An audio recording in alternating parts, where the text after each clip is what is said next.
Hola amigos, bienvenidos a la presentación del tercer informe al día, el informe económico, político y social de Panamá, con quien vamos a presentarlos hoy con nuestros tres expositores: Ernesto Bazán, el presidente de EB Ratings, calificadora de riesgos; Leopoldo Neira, presidente de Dichter & Neira; y Temístocles Ledo Valdía, nuestro analista político. Será una jornada muy interesante para el día de hoy y queremos reiterarles a todos ustedes nuestro agradecimiento por su participación en este interesante evento. Reiterarle que el mismo es posible gracias a The Corporate Diplomacy, la agencia de noticias AN Panamá y a EcoTV. Una metodología de nuestro evento: el informe se presentará de la siguiente manera. Cada expositor tendrá 15 minutos para su presentación. Al final de todas las presentaciones se abrirá un periodo de preguntas y respuestas por el chat de la plataforma y el moderador la formulará a los panelistas. Las personas que deseen la presentación pueden escribir al correo info@capitalnewspass.com. ¿Qué es el informe al día? También es importante conocerlo. El informe al día es el resultado de la unión de 4 profesionales que buscan generar debate sobre la situación nacional con miras a aportar soluciones y propuestas que permitan establecer una hoja de ruta en beneficio de Panamá.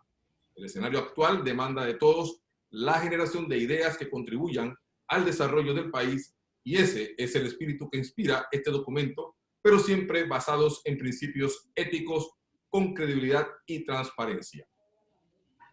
Vamos entonces a ver cuál es el escenario actual que nos presenta antes de iniciar nuestro informe. Hoy el escenario del país ha cambiado. En la economía se ha reactivado la mayoría de los sectores productivos del país. El desempleo ya supera los 2 dígitos. Se aumentó el monto del bono solidario. Se reiniciaron proyectos de inversión pública y privada. Los ingresos del Estado siguen golpeados por la pandemia. En lo sanitario, los casos de COVID-19 sobrepasan las 100.000 personas. Los fallecidos son más de 2.000. Los indicadores sanitarios mejoran y se da la reapertura de la movilidad. El sistema sanitario mejora su capacidad de atención. Se aumenta el número de pruebas diarias para mejorar la trazabilidad. La trazabilidad se convierte en la herramienta clave contra el virus. El gobierno, la empresa privada y clubes cívicos coordinan tareas para contener la propagación del virus. Y en el escenario político sigue el proceso por el arresto de los hijos del expresidente Ricardo Martinelli. En la Asamblea, un proyecto de ley sobre negocio bancario genera polémica y discusión. Partidos de oposición se mantienen expectantes, sin mayor beligerancia y participación en el escenario nacional, salvo algunos pronunciamientos aislados. En el Partido Popular hay disputas internas por el control y arrestan y destituyen a gobernador del PRD por supuesto tráfico de drogas. Estos son, en esencia, el escenario actual que nos va a pintar, a anteceder lo que va a ser la presentación de nuestro informe. Y para ello presentamos entonces a nuestro primer expositor, don Leopoldo Neira, quien va a presentar la encuesta de Dichter & Neira. Don Leopoldo. Muchas gracias, Orlando. Me corresponde a mí dar el marco social de esta presentación. Y qué mejor forma de hacerlo que a través de una encuesta de opinión pública. En este momento lo que vamos a presentar es la encuesta de septiembre, que tuvo 4 objetivos específicos en donde se van a enmarcar la discusión que tendremos con ustedes en el día de hoy. El primero gran objetivo era ver realmente cuáles eran las impresiones de los panameños con referencia a la apertura económica que se acaba de dar este lunes. El segundo era ver qué tanto los ingresos de las personas habían sido afectadas por la pandemia. La tercera era esta percepción de qué tanto a futuro la economía personal de los panameños iban a variar. Y la última, la cuarta, era las actitudes en relación a el desarrollo de una pandemia y con qué aceptación los panameños iban a tener ante esta posibilidad. Comencemos entonces por la metodología. Todo investigador científico tiene obligación de presentar el marco donde hace la investigación. El universo de encuestados atendió a todo el país con la excepción de la provincia de Panamá y las comarcas indígenas. Por otro lado, se entendía que para efectos de poder participar en la encuesta, siempre lo hemos hecho con personas mayores de edad, representativas de todos los estratos y niveles socioeconómicos del país. La muestra en este caso fue de 600 personas. Estas 600 personas nos permiten calcular lo que denominamos el margen de error. El margen de error de esta investigación es 4%, lo que significa que todos los puntajes que vayamos a presentar pudiesen estar 4 puntos por arriba o 4 puntos por debajo. Las fechas de campo, la encuesta fue realizada del lunes 31 de agosto y fue cerrada el lunes 7 de septiembre, lo que indica que las cifras que estamos mostrando en el día de hoy son cifras muy frescas de esta investigación. Comencemos entonces también a hablar un poco sobre la distribución de la muestra. El 51% de la muestra fueron mujeres, 49% fue hombres.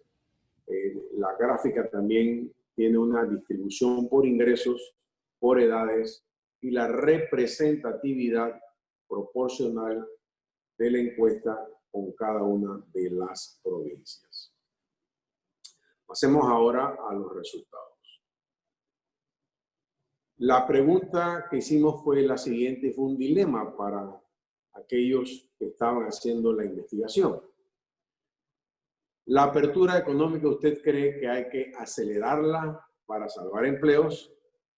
¿Hay que desacelerarla para salvar vidas? ¿O vamos a la velocidad adecuada? Fíjense que cuando inició la pandemia, lo primero que se nos dijo a todos los ciudadanos era que teníamos que tomar la pandemia de una forma tal de que no solamente nos limpiáramos las manos, que tuviéramos cierto distanciamiento, sino ese distanciamiento social fue obligatorio. ¿A qué nivel fue obligatorio? Bueno, fue tan obligatorio que Panamá fue uno de los países que más se encerró y que lo que se quería al principio era bajar la curva y permitir que los equipos sanitarios pudiesen administrar la pandemia en la parte sanitaria y que no colapsara todo el sistema. Por otro lado, los economistas nos advertían que mientras más se cerrase el país, más difícil iba a ser el día de mañana el podernos recuperar en lo económico. ¿Cuáles fueron los resultados de la encuesta? Los resultados de la encuesta fueron los siguientes. 40% de los encuestados afirmaron que vamos a la velocidad adecuada. Un 36% dijo que había que acelerar esta apertura y un 24% que teníamos que desacelerarla.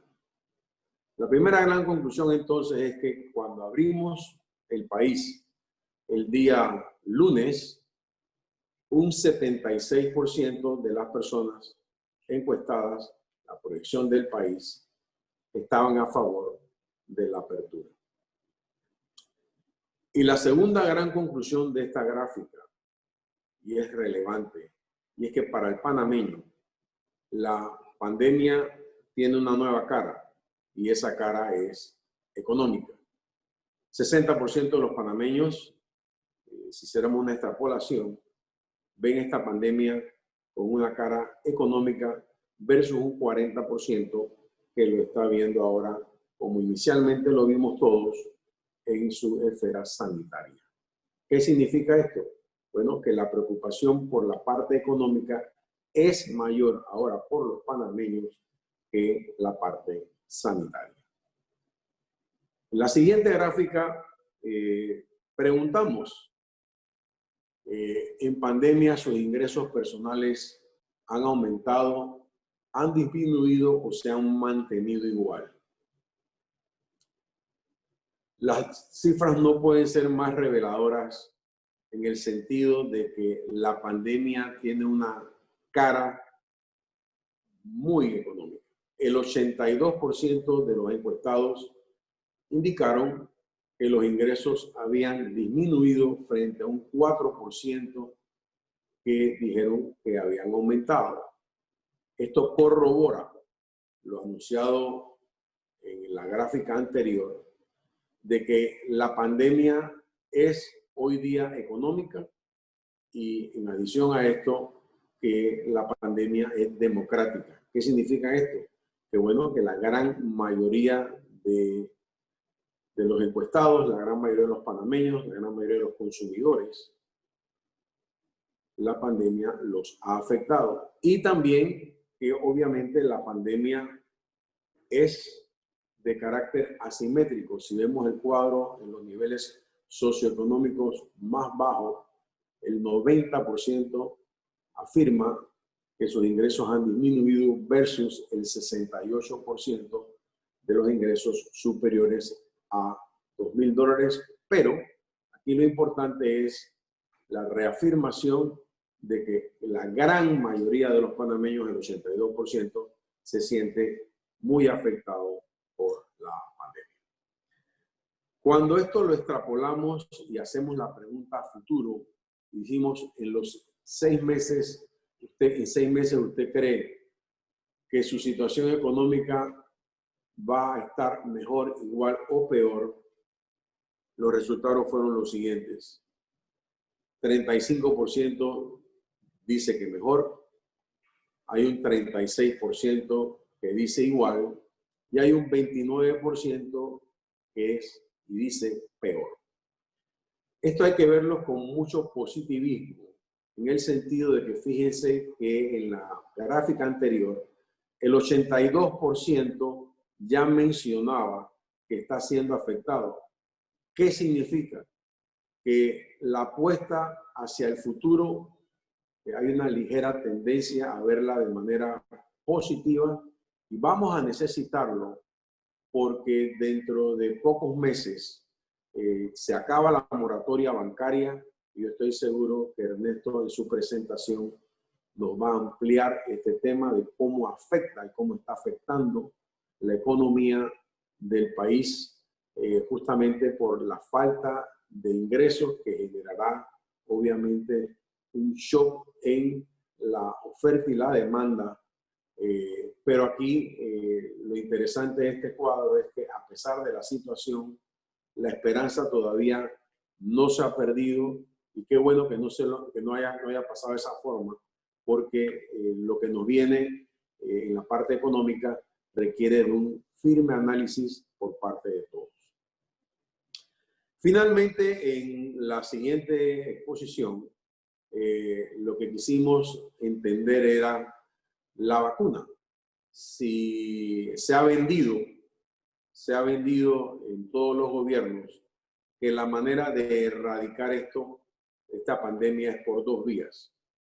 Una vía que es por el descubrimiento de una vacuna y la otra vía es por lo que se ha denominado como una inmunidad de rebaño. La inmunidad de rebaño requiere, obviamente, que entre el 70 y el 80% de la población haya pasado por el virus. En este momento, Panamá tiene ligeramente más de 100,000 personas que oficialmente les ha dado el virus. Si nosotros esto lo extrapoláramos hacia el futuro, significaría que nos tuviéramos realmente años para que el efecto de rebaño se pueda lograr en Panamá. En este momento, esas 100,000 personas ni siquiera representan el 5%. Lo que estaríamos hablando de que deberíamos pasar 4 o 5 años más para que la pandemia llegase a ser lo suficientemente agresiva en Panamá o para que el 70-80% de la población pudiese ya haber sido infectada. Si se descubriese, sin embargo, la vacuna, también tenemos buenas noticias. Hay un 29% de las personas que tan pronto saliera la vacuna y estuviese disponible en Panamá, estaría dispuesta a colocársela. Hay un 50% que esperaría a que la mayoría se la pusiera y hay solamente un 21% que prefiere no ponérsela por alguna situación de carácter religioso, por alguna serie de principios éticos o morales que crea esta persona que impera en su psique para no ponerse la vacuna. La noticia aquí importante es la siguiente. La gran mayoría, el 79% de los panameños en este momento está dispuesta a colocarse esa vacuna. Y esto obviamente que nos colocaría inmediatamente en la categoría de prácticamente de la inmunidad por rebaño. No me sorprende para nada que hay un 50% que tenga cierta aprensión hacia la vacuna. Por supuesto que la hay en el sentido de que sería de las vacunas, para no equivocarme, tal vez digo de las vacunas, pero con seguridad pudiera ser la vacuna más rápidamente que se haya podido oficializar por la premura de la pandemia. Un último comentario y es el siguiente. Enfrentamos una situación económica realmente difícil que requiere de todos los panameños la mayor voluntad para poder salir de ella. Para ello, las siguientes semanas son realmente cruciales para que esta apertura no recaiga, no en un rebrote, porque el rebrote va a venir, que el rebrote no sea lo suficientemente firme como para cerrar nuevamente el país. El país apostó por un cierre de 6 meses.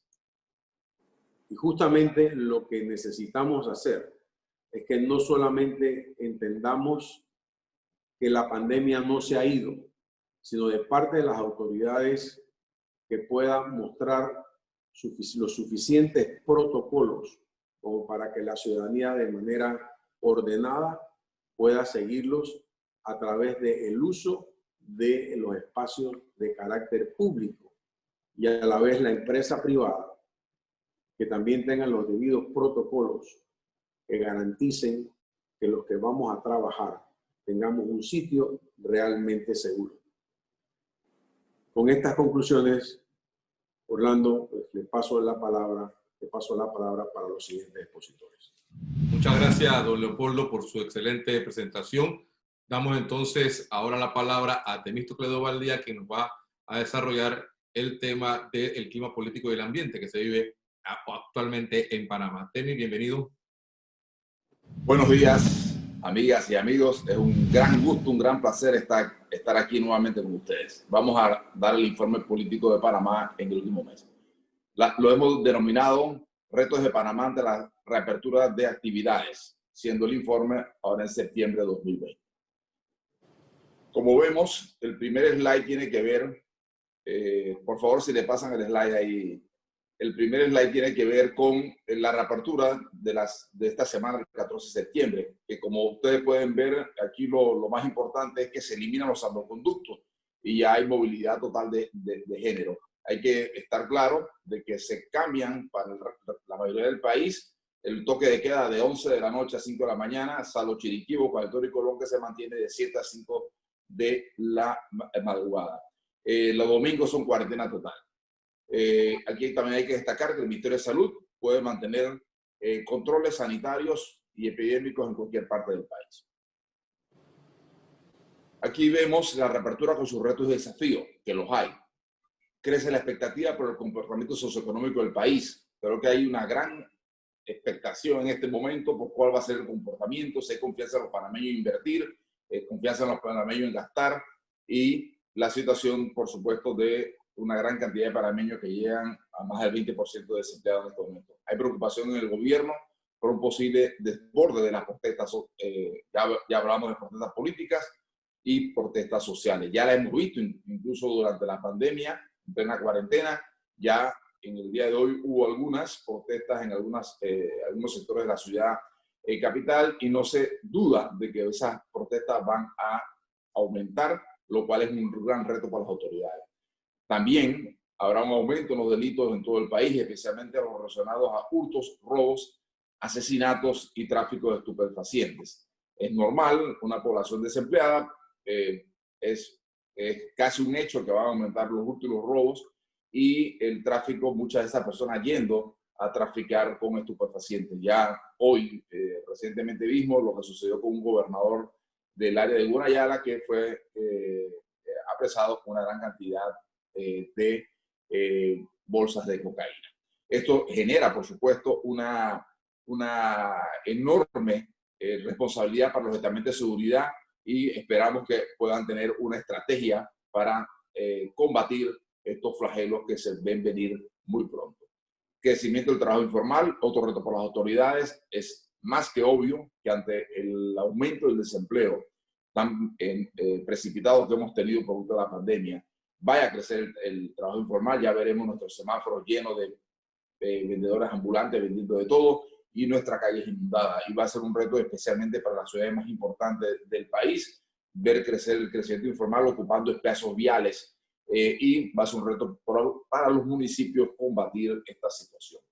Un posible aumento de contagios del COVID-19 ante la reapertura es más que obvio y en el mundo entero se ha dado rebrotes, que va a haber un aumento nuevamente de los contagios y aquí es muy importante que el gobierno y especialmente las autoridades de salud mantengan los mensajes de conciencia ciudadana de los métodos y medidas que hay que seguir manteniendo para combatir la pandemia, a la vez de mantener las instalaciones y personal de salud alertas ante un posible aumento.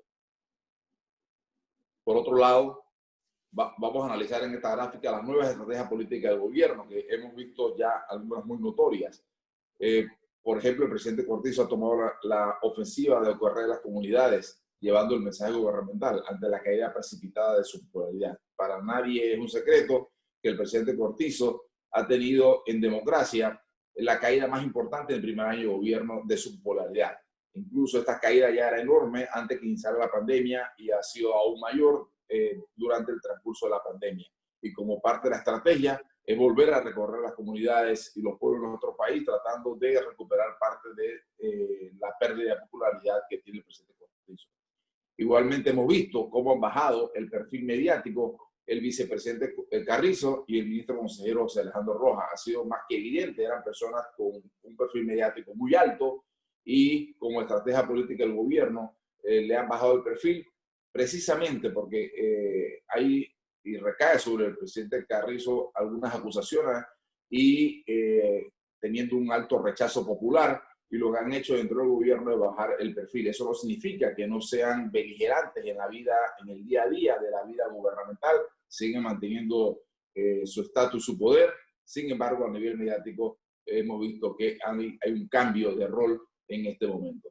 También han cambiado todo el equipo de comunicación del Estado, ahora dirigido por el veterano periodista Fernán Molinos como nuevo secretario de Comunicación del Estado. Creo que hay una parte de la estrategia gubernamental es precisamente cambiar todo el equipo de comunicación del Estado y creo que ante la entrada del experimentado Fernando Molino hemos visto ya algunos cambios, como precisamente los que mencionaba, que el presidente Carrizo salga más a recorrer las comunidades y de que el vicepresidente Carrizo baje su perfil. Es parte de esa nueva estrategia. Incluso el periodista Molinos ha llegado con un nuevo equipo a esa Secretaría de Comunicación del Estado. También los nombramientos de cargos diplomáticos de diferentes figuras, buscando bajar el perfil o la presión, perdón, a lo interno del gobierno. Hemos estado observando que se han hecho nombramientos diplomáticos en diferentes países y en diferentes estratos de importantes figuras dentro especialmente del PRD, y eso es una estrategia para bajar la presión a lo interno que existe, no solamente de la base de ese partido que pide nombramientos a nivel del sector público, sino de importantes figuras que piden su espacio político a través de nombramiento, y el gobierno ha buscado la manera de enviarlos a importantes cargos diplomáticos en diferentes partes del mundo donde Panamá tiene relaciones diplomáticas.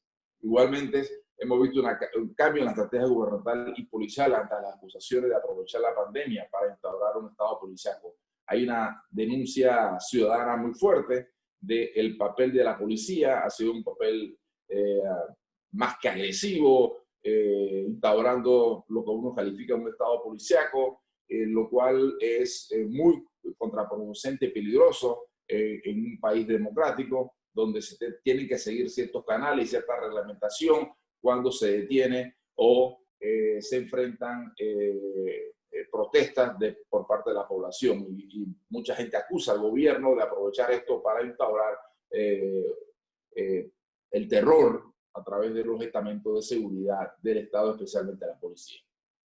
La siguiente gráfica tiene que ver con el llamado a diálogo nacional por parte del gobierno para noviembre.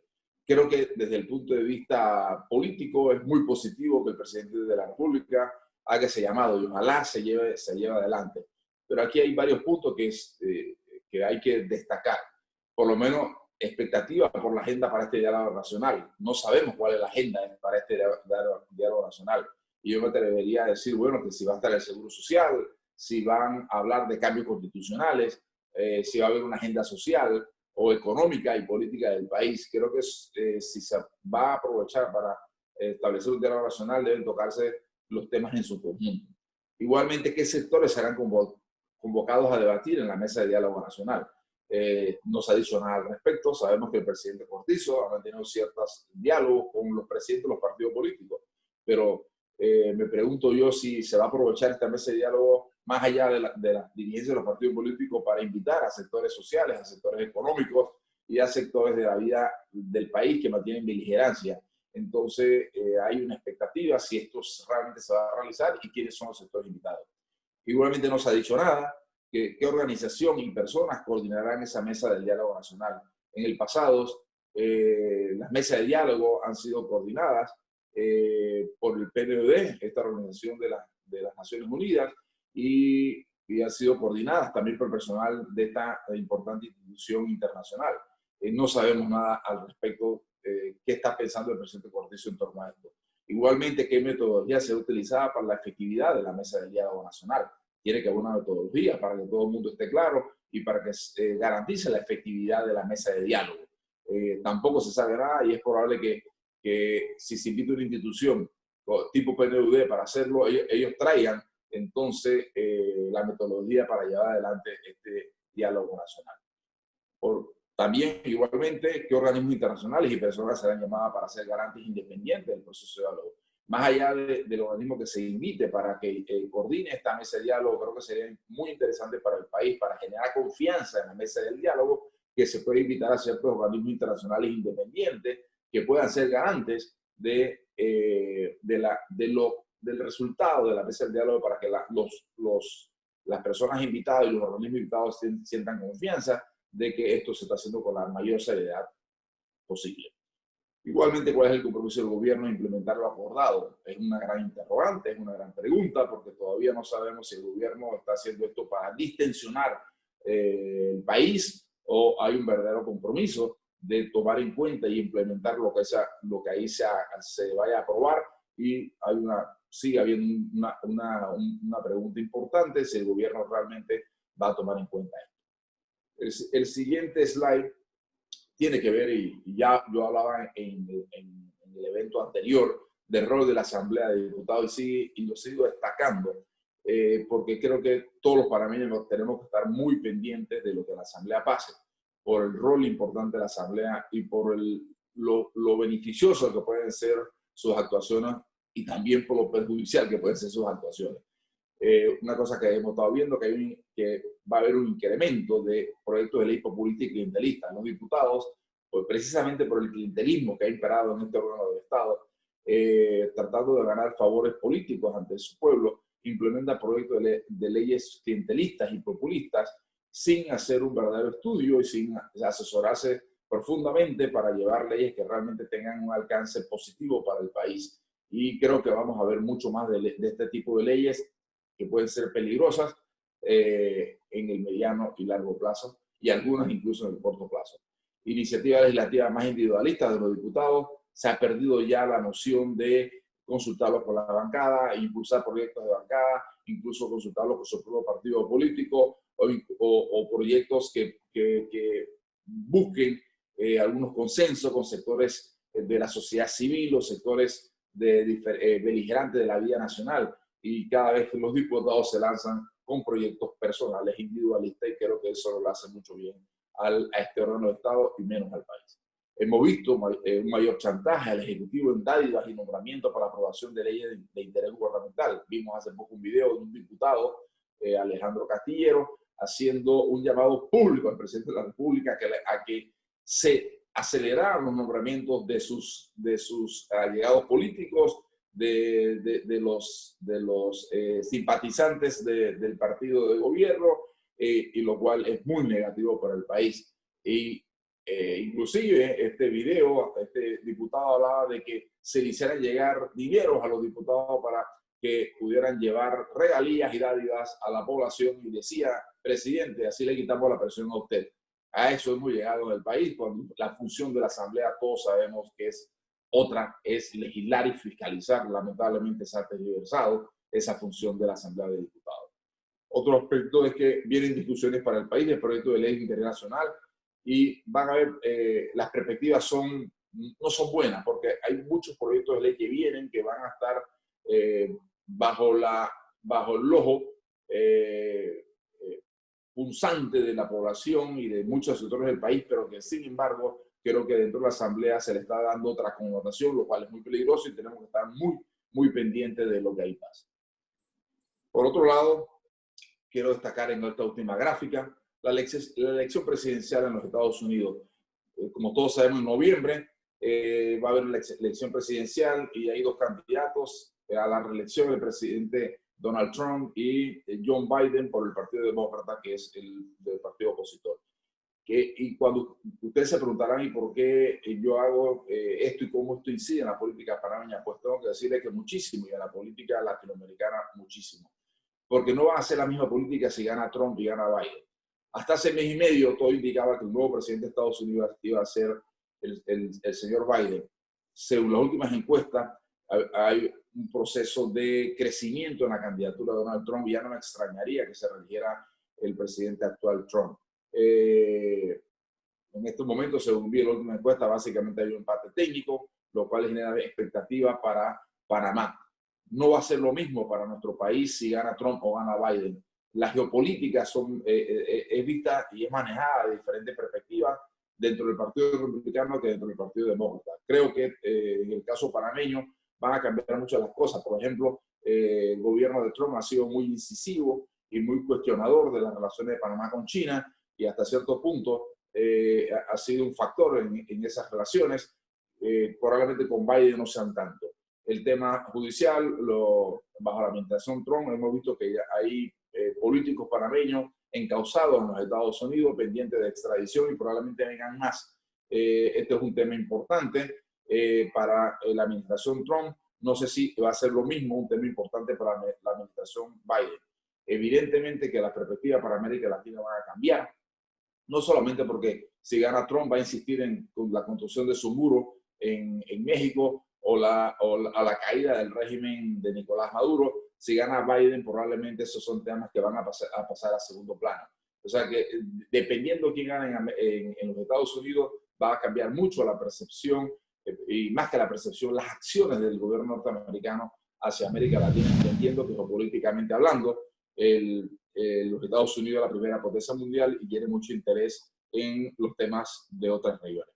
Muchísimas gracias, y esperamos a las preguntas y respuestas. Hasta dentro de un rato. Gracias, Temi, por tu presentación de este día. La verdad, muy interesante. Vamos entonces a darle la oportunidad de presentar en este evento la parte económica bancaria al economista Ernesto Bazán. Don Ernesto, bienvenido. Saludos, amigos. Muchas gracias por la invitación a participar en este importante informe y poder contribuir con el análisis del impacto de la pandemia en el sector bancario. Bien, lo primero que yo quisiera mostrar es lo que considero que son las 6 ventajas competitivas del país. Las razones que han hecho que Panamá sea un país sumamente atractivo en la región, que atraiga inversiones importantes, probablemente uno de los países que más inversión extranjera directa ha traído en términos del Producto Interno Bruto en la región. Y quisiera repasar brevemente. Lo primero es la moneda. Usamos el dólar y eso nos quita el riesgo cambiario, atrae inversiones. Solamente competimos en este elemento con Ecuador, El Salvador y Puerto Rico a nivel latinoamericano. Lo segundo, la tributación territorial. Eso hace que solamente se genere impuestos sobre la renta por actividades dentro del país. Y eso implica que Panamá sea un buen lugar para centros regionales de negocios corporativos, en donde establecen su base en Panamá, pero materializan sus negocios a nivel regional. Tercero, la conectividad. Cuando hablamos de conectividad, no solamente nos referimos a la ubicación geográfica. Por supuesto que eso es importante, pero además de una ubicación geográfica, se requiere infraestructura, ¿no? Infraestructura primaria, como es el Canal de Panamá, como es el aeropuerto de Tocumen, pero también infraestructura secundaria, es decir, complementaria, como por ejemplo, empresas o lugares que pueden dar mantenimiento de naves. Eso es parte de la infraestructura logística que complementa y que genera una buena conectividad para el país. En cuarto lugar, el Centro Bancario Internacional. Probablemente Panamá es el único país en la región que tiene 100 bancos o casi 100 bancos o cerca de 100 bancos inscritos para poder operar y regulados por la Superintendencia de Bancos. Esto genera una ventaja competitiva porque permite el acceso al financiamiento para las empresas que requieren financiamiento para crecer y para desarrollarse, y también mejora la calidad de vida de las personas, porque gracias a la banca y a los bancos, las familias pueden tener vivienda propia, pueden tener auto propio, pueden disfrutar de un estilo de vida más aspiracional a través de las tarjetas de crédito. Entonces todo eso mejora el bienestar, ¿no? Entonces, este punto es importante dentro de las 6 ventajas competitivas, porque de esto vamos a hablar más adelante, y definitivamente el Centro Bancario Internacional lo tenemos que cuidar. El quinto punto es el grado de inversión. En la región, solamente México, Chile, Perú, Colombia, Uruguay y Panamá tienen grado de inversión. El grado de inversión es una calificación que le dan las entidades especializadas, que son las calificadoras de riesgo, a países que tienen ciertas características que resultan más atractivas para la inversión. Y Panamá es uno de ellos. Este es otro elemento que también tenemos que cuidar, porque un desorden en las finanzas públicas puede llevarnos o podría significar que perdamos este grado de inversión. La sexta característica que considero es una ventaja competitiva de Panamá es una economía creciente. Probablemente Panamá es la única economía que ha tenido crecimientos continuos en los últimos 30 años. Crecimientos todos los años en su crecimiento de PIB y a niveles que en promedio han superado largamente la media de países latinoamericanos. Entonces, eso hace también de que sea un lugar atractivo para invertir, porque mientras hay una economía creciente, hay demanda, ¿no? Desafortunadamente, en el año 2020, como consecuencia de la pandemia, no tendremos una economía creciente. Y en el año 2021, mi pronóstico es que tampoco tendremos crecimiento. De manera que es un elemento que hay que cuidar y hace que tengamos que ponerle más atención a un programa de reconstrucción económica. Bien, ese es el punto de partida y ahí hemos hablado de Panamá. Ahora vamos a hablar del sector bancario. El sector bancario tiene algunas características que lo hacen diferente de otros sectores, ¿no? Primero, el sector bancario es un sector que se denomina altamente apalancado. ¿Por qué? Porque por cada dólar que ha puesto el accionista en el negocio, en un banco en promedio, los depositantes han puesto aproximadamente 8 dólares. Eso es lo normal. Y eso no es en Panamá, sino que eso es en todos los lugares. Y eso significa que pues, haya una gran responsabilidad con los depositantes, y para los analistas implica tener un sector apalancado, es decir, un sector que en su naturaleza tiene un mayor nivel de riesgo por la proporción entre aportes de terceros y aportes propios al negocio, o aportes del accionista al negocio. La segunda consideración del sector bancario es que es un está altamente correlacionado con la economía. Cuando la economía le va bien, a la banca le va bien. Cuando la economía le va mal, a la banca le va mal. Y desafortunadamente, la economía en Panamá, particularmente, en el año 2020 y en el año 2021, va a tener decrecimientos, ¿no? En el año 2020, como lo hemos presentado en otros informes al día, tendríamos un decrecimiento de 20.8% año 2020 y de otro decrecimiento de 2.7% en el año 2021. Entonces, si a la economía le va mal, desafortunadamente la banca también se ve fuertemente impactada. En tercer lugar, es un sector altamente regulado, precisamente porque es un sector que presenta riesgos intrínsecos, ¿no? Por eso existe una superintendencia de bancos, pero hay dos elementos en la regulación que son importantes. La solvencia, es decir, la relación entre capital y deuda que tienen los bancos, ¿no? O captación de depósitos. Y en segundo lugar, la liquidez, ¿no? Máxime si en Panamá no tenemos un banco central y no usamos los mecanismos de liquidez obligatoria bajo el formato de encaje legal. Y finalmente, hay que decir que una característica del sector bancario de Panamá es que las familias y las empresas, sobre todo las familias, están altamente endeudadas. Esa es una verdad que tenemos que reconocer.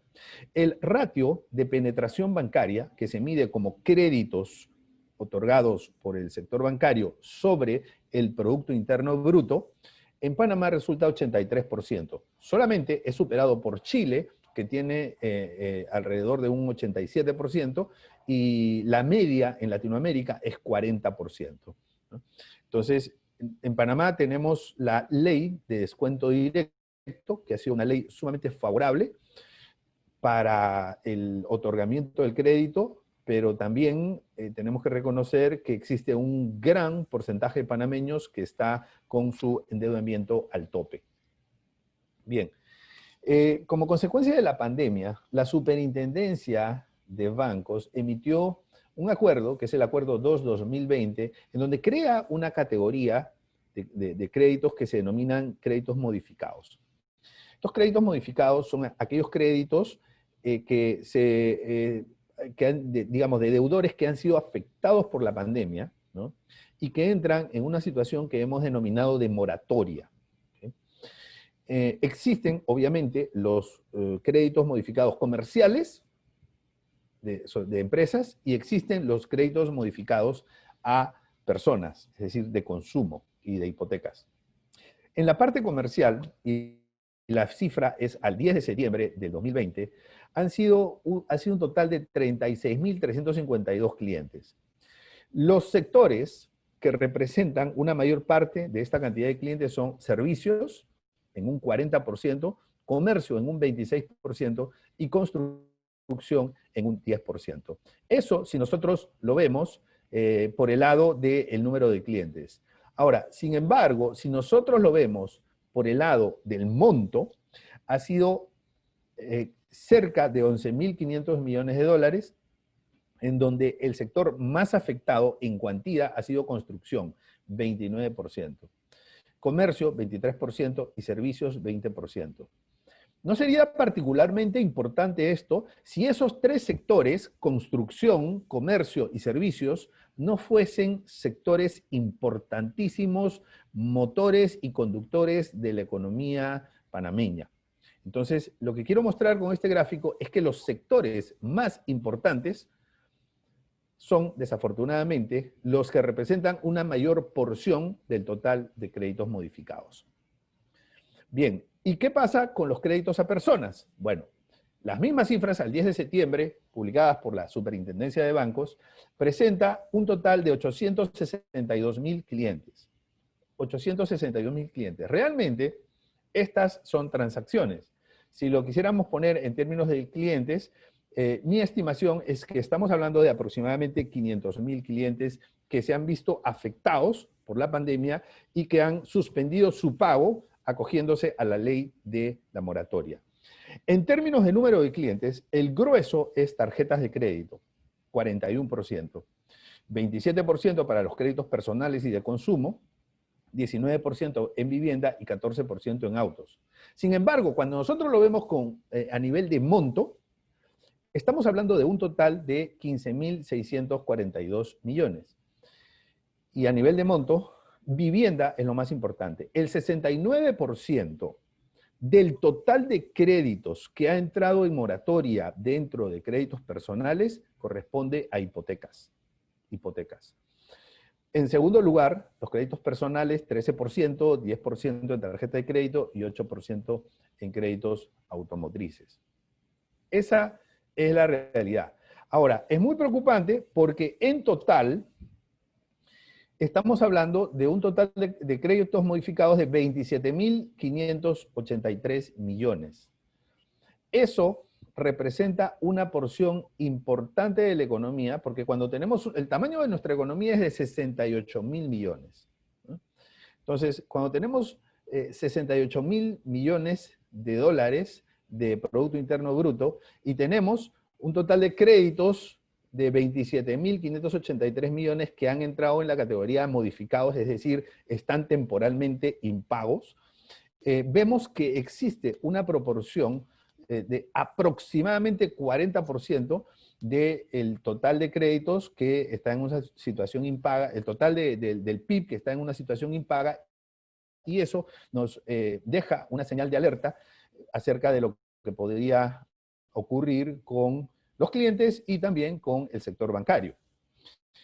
Definitivamente se resalta que los sectores más afectados son construcción, comercio, servicios, y a nivel de personas es principalmente vivienda. Cuando lo vemos en términos de número de personas, tenemos que entender que la magnitud de esta crisis económica y que va a terminar siendo una crisis bancaria es tremendamente importante. Estamos hablando de 862.344 transacciones de créditos personales que han entrado en una imposibilidad de continuar pagando sus créditos normalmente.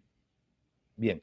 Debo resaltar que al 31 de julio, una cifra previa, el saldo era 27.334.68, o sea, el saldo era un poco menos. Y en términos de número de operaciones, el número de transacciones era mayor, 992.683. Quiere decir que el número de transacciones se ha reducido, pero el saldo ha aumentado. En pocas palabras, las personas están más endeudadas. Y una de las conclusiones que nosotros podemos obtener hasta el momento es que las personas y las empresas indudablemente llegarán con mayores niveles de endeudamiento a diciembre y probablemente con menores posibilidades de poder cumplir con las obligaciones bancarias. Y eso llevará a que los bancos tengan la necesidad de constituir reservas bancarias, es decir, provisiones bancarias, ¿no? Que son gastos que permiten asumir estas pérdidas parciales o estas pérdidas potenciales. Y ahí tenemos que ver si la banca realmente está preparada para eso, porque con las cifras al 31 de julio, y créditos modificados de 27.335 millones, esto representa 4.5 veces la holgura patrimonial de los bancos. Es decir, los bancos tienen un patrimonio total de 12.398 millones de dólares. Ese es todo el patrimonio de todo el sistema bancario nacional. De ese patrimonio existe una parte que regulatoriamente debe cumplir, deben de tener los bancos para cubrir los riesgos que no incluyen la pandemia. Ese es el patrimonio para cubrir el índice de adecuación de capital mínimo que tiene la ley. Por lo tanto, los bancos tienen un excedente de 6.075 millones aproximadamente, pero tienen un total de obligaciones impagas de 27.335 millones. Lo que deberíamos esperar es que haya una rotunda recuperación en esos 27.335 millones, que esos créditos se arreglen de tal manera que los bancos puedan asumir las eventuales pérdidas que llegarían, y como eso no es tan sencillo, el gran reto para la banca es capitalizarse, es fortalecerse patrimonialmente. De lo contrario, podrían haber algunos bancos que no estarían en condiciones de asumir las pérdidas que se darían por los créditos impagos. Bien, en términos del riesgo de liquidez, actualmente existe una suficiente cobertura de liquidez por parte de los bancos, pero hay que comentar que es muy probable, es altamente probable que cuando se termine la ley de moratoria en diciembre, haya una nueva prórroga de la ley de moratoria. ¿Por qué? Porque las condiciones en el mercado laboral no van a permitir que las personas y las familias, sobre todo, puedan cubrir sus obligaciones, ¿no? Entonces, dado que es una situación generalizada y sistémica, mi opinión es que es altamente probable que la ley de moratoria se termine prorrogando. Entonces, en una situación en donde los bancos tienen que pagar los intereses y los retiros que hacen los depositantes, pero han visto reducido su flujo de ingresos producto de los cobros que tienen que hacer, la liquidez se estrecha. Y eso abre la necesidad y el gran reto de tener que ampliar sus líneas de crédito, sus líneas de facilidades para liquidez en este nuevo contexto. Muy bien. También es importante tener en cuenta que los bancos tradicionalmente, y no hablo solo de Panamá, sino en general, no están bien vistos. Siempre escuchamos la frase, los bancos nunca pierden, los bancos siempre ganan. Es una de las industrias con mayor número de quejas en términos de los clientes y los usuarios. Entonces, existe un elemento vinculado al riesgo de reputación. ¿Por qué? Porque el contexto ha cambiado. O sea, ya sabíamos que los bancos no eran los de mejor reputación, y no, repito, no hablo solamente de Panamá, hablo de todo el mundo. Entonces, ese contexto ha cambiado un poco. ¿Por qué? Porque hoy en día los bancos tienen que hacer cobros, los bancos tendrán que adecuarse a un nuevo tamaño y probablemente tendrán que hacer desvinculaciones, tendrán que renegociar con los trabajadores que tienen actualmente para un nuevo horario, un nuevo salario, nuevas condiciones, tendrá que hacer ejecuciones de garantías también, ¿no? Entonces, no es ningún secreto y no es descabellado pensar que eso va a terminar ocurriendo en algunos casos. Y tendrá que hacer también reestructuraciones, sobre todo con los créditos empresariales que son de gran volumen. Entonces, toda esta situación, ¿no?, representa grandes retos para los bancos porque las expectativas han cambiado de los grupos de interés. Existe además un grupo de interés muy importante que es la asamblea. O sea, la asamblea es el que pone las leyes, es el que pone las reglas de juego, no solamente en la banca, en cualquier industria. Entonces, tampoco es ningún secreto que hay una tendencia, y no hablo solamente de Panamá, sino hablo de muchos otros países en Latinoamérica, hay una tendencia a controlar las tasas de interés. ¿Por qué?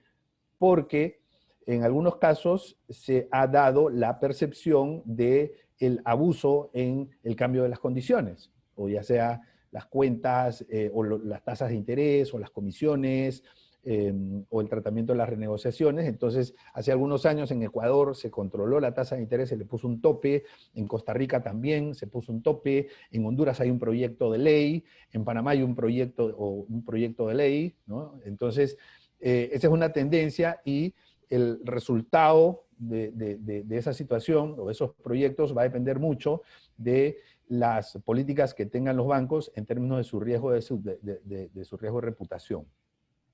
Bien, de esa manera, pues, quedo atento a cualquier consulta que ustedes tengan a bien hacerme. Muchas gracias. Muchas gracias, don Ernesto, por su participación aquí en nuestro tercer informe al día. La verdad, ha sido muy interesante lo que ha planteado en este día. Así que las recomendaciones finales indican pues la preocupación por la pandemia, que hoy día es más grande en la esfera económica que en la esfera sanitaria.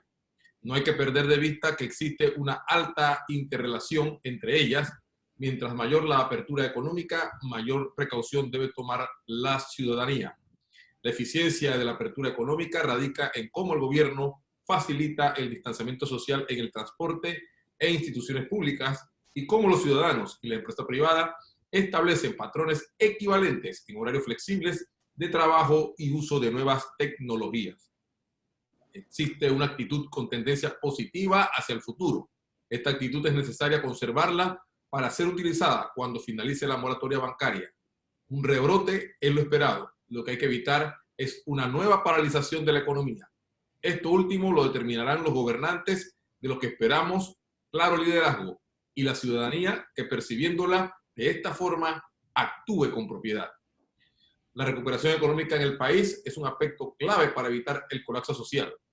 El gobierno debe profundizar las ayudas en ese sentido y facilitar la inversión a través de leyes e incentivos.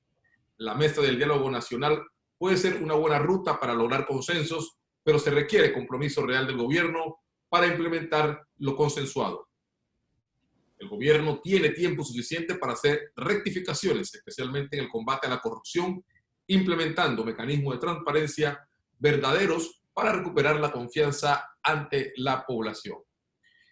La banca tiene el reto de adecuar sus políticas y protocolos a tiempo de pandemia. No pueden ser los mismos que en la etapa previa. El riesgo de crédito es el más importante para la banca actualmente y se requiere fortalecer solvencia de los bancos. Panamá tiene mayor afectación por ser el país con mayor nivel de penetración bancaria en Latinoamérica, con el 83%, solo superado por Chile con el 88%, siendo la media en Latinoamérica 40%.